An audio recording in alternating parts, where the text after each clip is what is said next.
Hello, ladies and gentlemen, welcome to The Burning Truth, one of our first pre-records for a feature that we're planning to do every now and then. It's a special. It's a special. It's like Matt Burns, it's special. It comes in all sizes. So, all we're going to do today, we're not talking about wrestling. It's part of the new feature. We're actually going to give you a peek inside what actually runs through our minds and lives on a daily, weekly, I don't feel safe. basis. I don't feel safe. Matt's there going, there's not a 21-year-old rating for this show. 21. I was more like thinking 25. the age of drink. But no, we're going to give you in certain different countries. Yeah, we're going to give you an insight into what's happening in the lives of us, why we started this, what made us come together, and just basically an insight into who we are as people. You know, we're not just wrestling fans. How it all came to be. Yeah, he's not just a wrestler, and I'm not just a mark. We are people, believe it or not. So, this is where I'm going to kick it over to the co-host. Everyone knows him. He's the dancing joy of weirdness. Weirdness. Matthew Burns. Matthew. Matthew. Matthew. Matthew. Matthew. I think you just offended somebody in some way. Don't know. But we're just not going to go there. No, we're not going to go there. It's like a cute little pet name for you. Pet name? Matthew. Mixing my name with a sneeze. Yes. So, when you, what people don't know about you, some of them may, some of them won't, as we're now starting the expansion. Most people don't actually know your background on why you started wrestling. So, what made you start wrestling besides family dropping you on the head many times as a kid? Yeah, that's what's scary thing about that. A certain brother of mine actually did. But he basically just says, "Oh, that probably made him more smarter, more clever." He probably knocked a few my IQ points down by dropping me on the head, which is absolutely terrible. There was hardly any IQ points there anyway to begin with. Really? But when did you start? We sort of, everyone goes through the usual phases of wrestling. You know, when you're at the young age, as a kid, watching wrestling, shock and amazement and awe. And then, for some unknown reason, we also go through that phase of, oh, I've gone off wrestling, don't we? I don't know, I haven't taken that phase. What we will be discussing later is potentially the phase that has put me off wrestling, but at this moment in time, it hasn't completely... Your phase might be due. Your phase is due. Have you had your phase of that yet? Where I've gone off wrestling? Yeah. I did. It's a very young age. It was... I watched it as a small child, got into it, and then sort of came away from it. Didn't really... Wrestling didn't wasn't around me enough. So you're roughly about 8 years older than what I am. Possibly about correct. So you were golden era, going into the slowdown when Duncan the Clown was considered a mid-carder with the Mountie. The Mountie, the Hogans. Hogan was on his last hurrah. You had Yokozuna. You had Yokozuna. You had Giant Gonzalez. You had Undertaker. You had your Jake the Snake Roberts. So it was just before the 1996 boom. Your Legion of Doom. Well, because I consider like the pre-Attitude Era boom, 1996.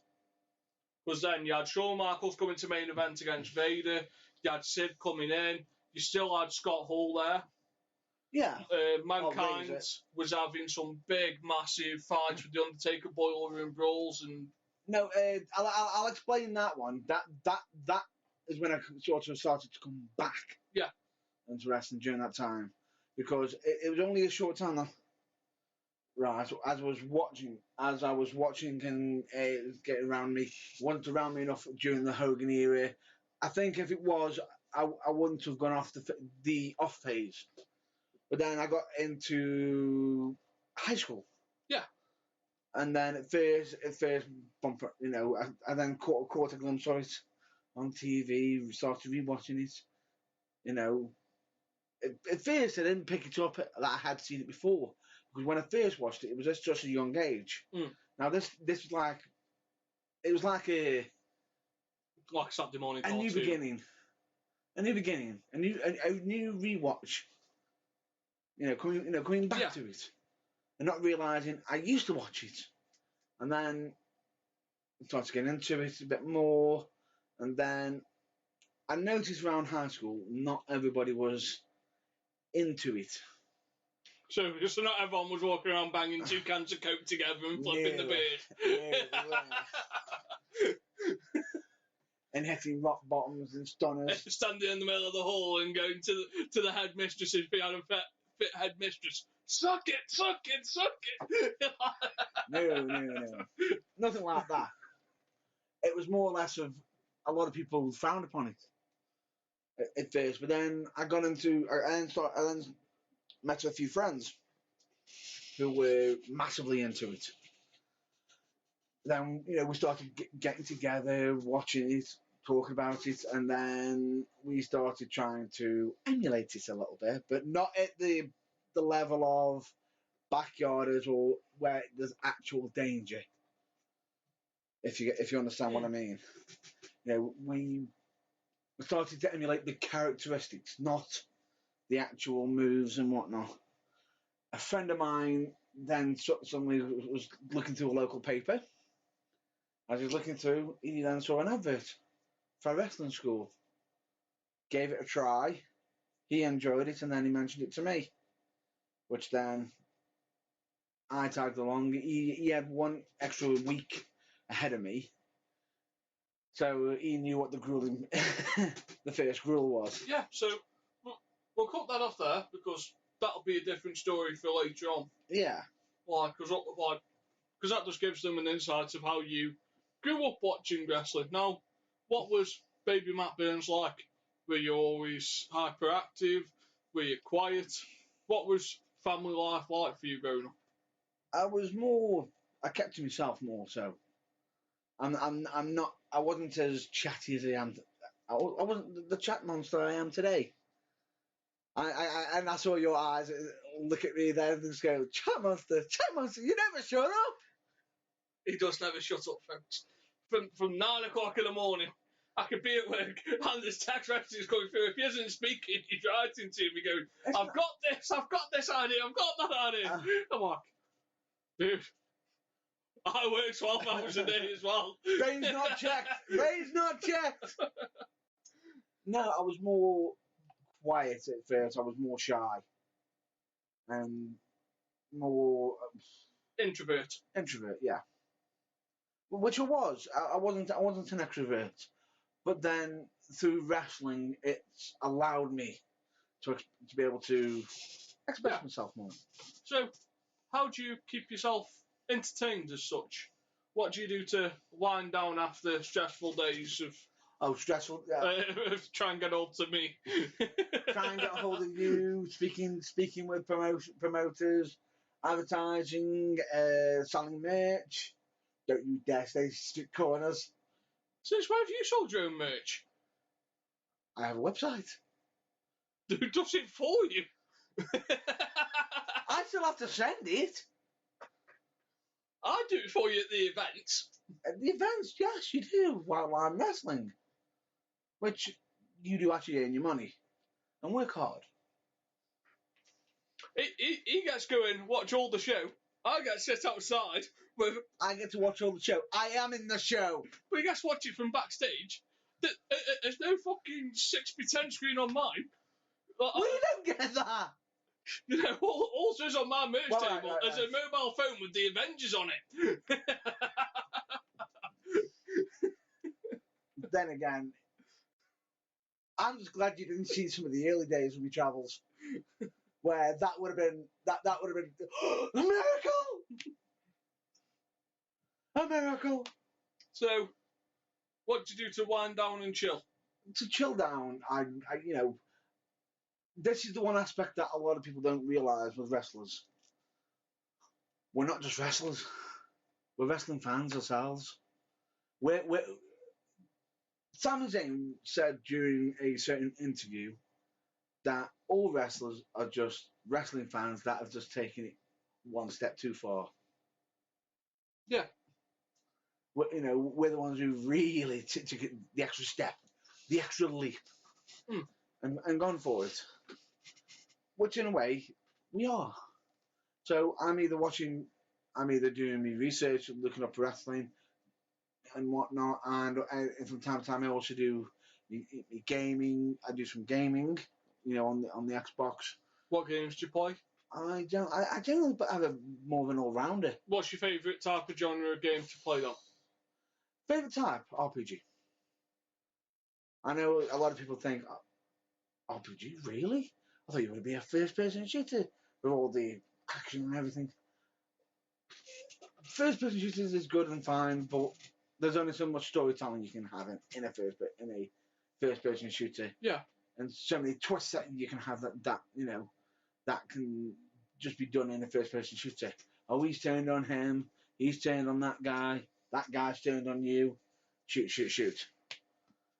Where with an RPG, a good RPG, which sometimes can actually get mixed with a first-person shooter, if done well, and can twist and mold it a bit better. Yeah. It's with RPGs. It's more. I think it allows you to plan. Yeah. To think ahead. So, what's your favourite game of all time now, though? Of all time? For an RPG? That's a tough one. It's a tough one. But I'm going to go with the one that got me into RPGs, which is no big shocker the second I mention this is not going to be a shock to any gaming fan.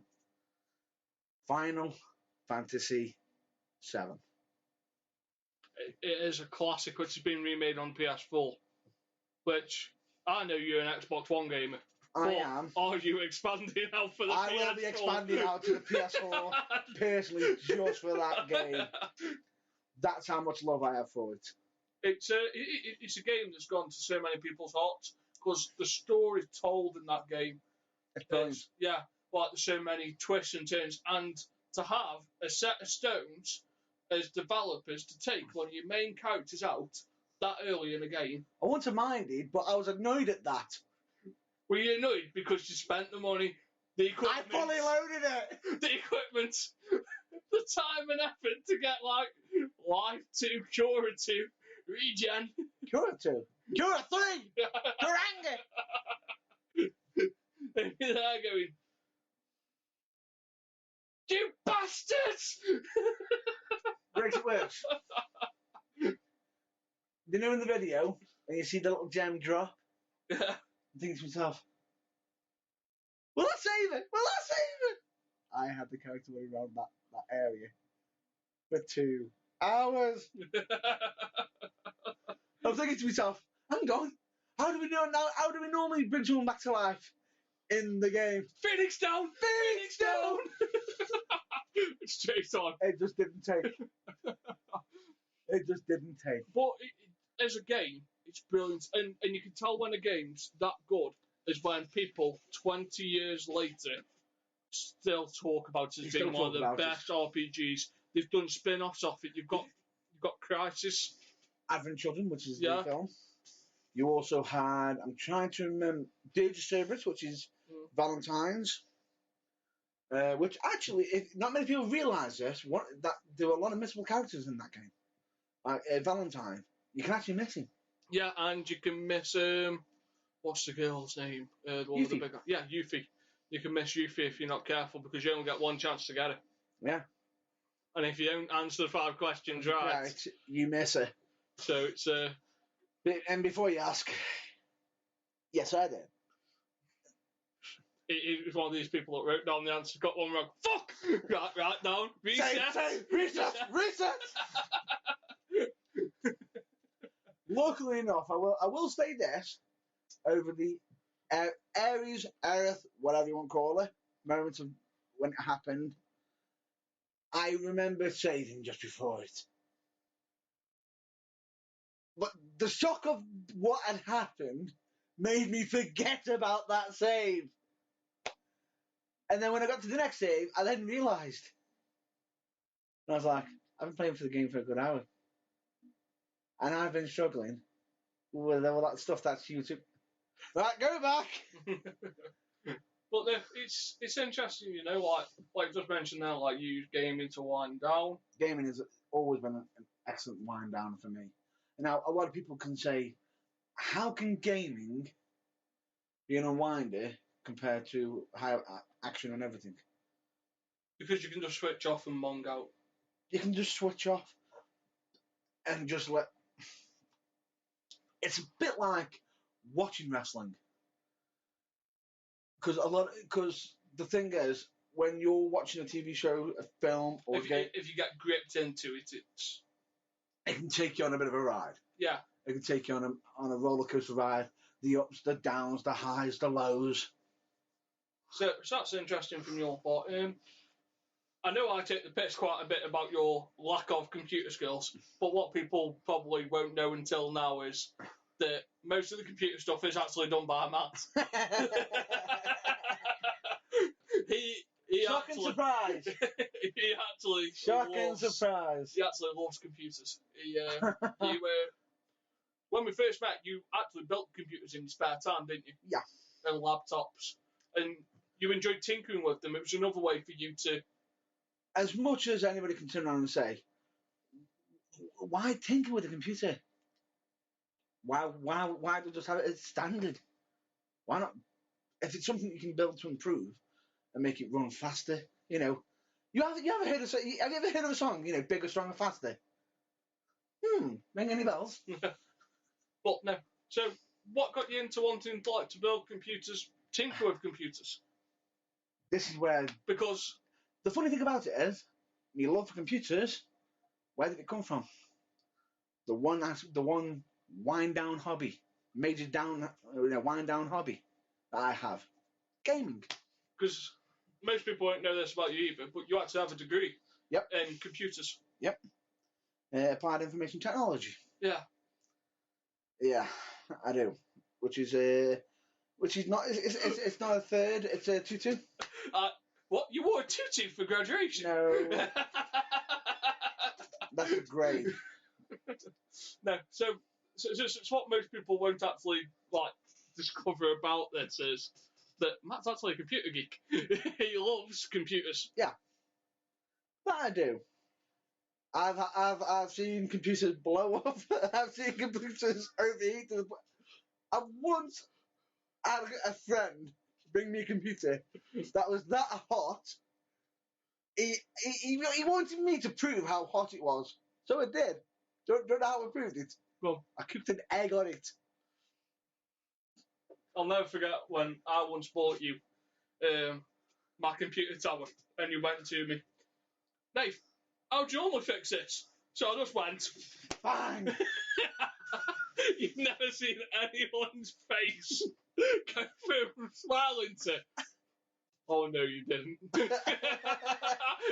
It was like someone had abused his firstborn. You kicked a puppy. It was like I kicked a puppy. He's just there going, that hard drive had a family. You just broke it in half. He's like, don't ever kick it again. Oh. It was just. Oh.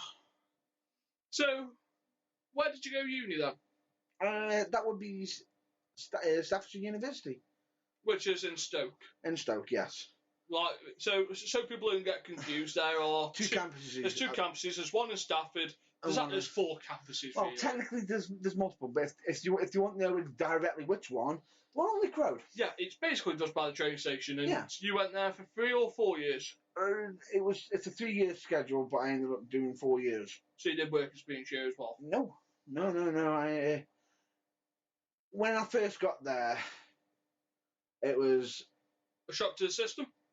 No, it wasn't a shock to the system. I didn't quite take it as serious on the first year, and then found out I didn't quite stack up the grades in the first year. Yeah. So I was a little bit behind on the points. And then being told that I can't go into the second year. Oh. I imagine that's quite a wake-up call. A wake-up call. What made it worse is a bit of a story here. That now I can talk about it. At that moment in time, it was an all-time low. It was literally, how have I not taken this so serious? But at the same time, I was also wrestling. I was still doing wrestling at the same time, which then I had to make a decision. To reel back on some of the wrestling, get everything right, get everything straight, which I did. I ended up knuckling down, finishing off what I needed to do for the first year, which I did quite quickly. And then I didn't have to do the whole year. I just had to do the classes I didn't stack up as well. So you went into your second year and then caught up on the first, or did you No, it was just I had to catch up on the first. So it was like a year, but then half. Yeah. Well, that's fair enough. And but while I was off, I was preparing for the second year. Yeah. Mentally myself, but also while still doing my wrestling. So when doing some wrestling and then prepare me wrestling to have a bit of less time at it. So that's fine. Probably a bit of a curveball. Do you play any other sports? Well, I class wrestling as a sport. People class it as entertainment. I class it as a sport because it takes a certain amount of stamina and physical endurance. It does. It's not something you can just go, oh, I'm just going to jump in and just... Like, my brother keeps trying to tell me that pool's a sport. I say, no, it isn't. I went, a sport has to be somewhere where you can't drink alcohol. Which, as you know, well, you can't say that about wrestling because you do, you have the after parties.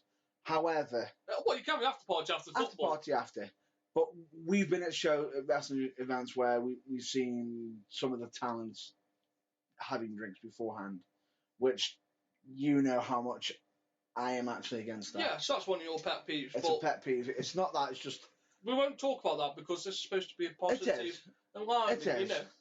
But we'll just brush that under the rug. Yeah. So, do you play any other sports?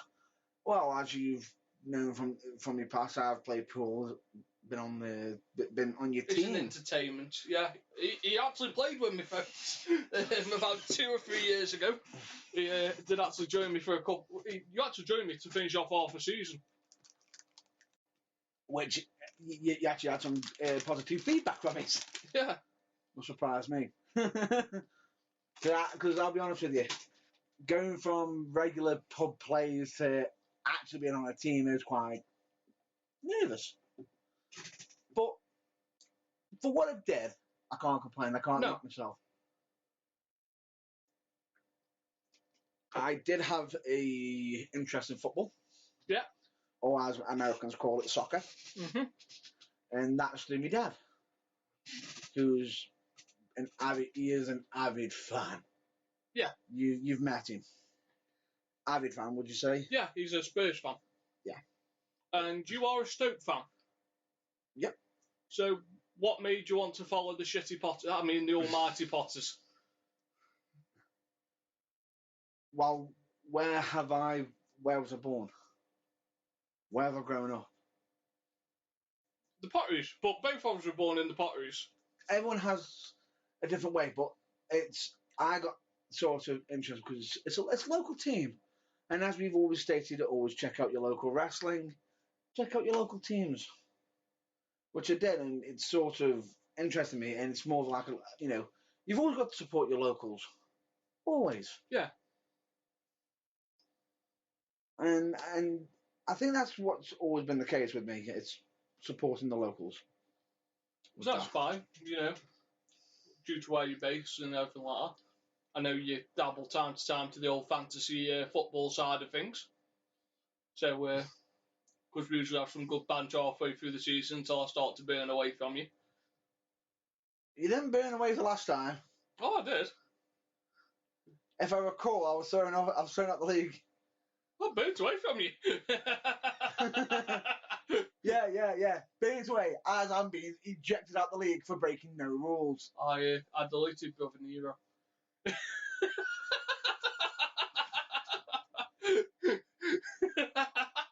If you can see his face, I said to him before we were going to record this, I would get the mention in. He teed it up, and I swung at it. We will discuss this probably. That will probably ought to be discussed why it's annoying me before this one airs. Because, good Lord, that was awful. But we're not talking about wrestling. We're talking about ourselves. So, have you got any other basic interests? You know, what else occupies your time? I know you like to travel around listening to music when you get a chance. Always have to.